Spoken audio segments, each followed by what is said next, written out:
Hi, welcome back.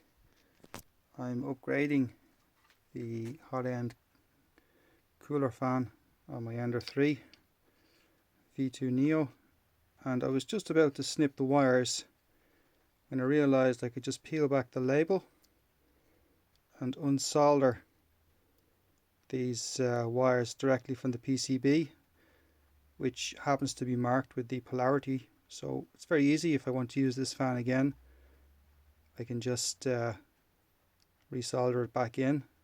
But I'm just going to unsolder this now and solder on a connector and just show you what I'm planning to do. So that unsoldered very easily, and I can keep that for another project.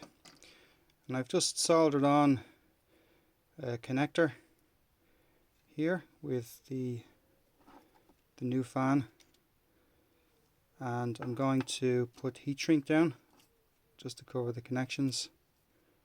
And there's a 100 ohm resistor on here that just drops the voltage down to about 16 volts, so it runs a little quieter. So I've just finished that job, the heat shrink.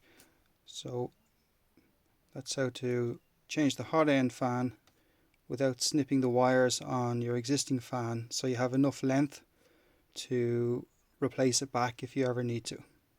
Thanks for watching.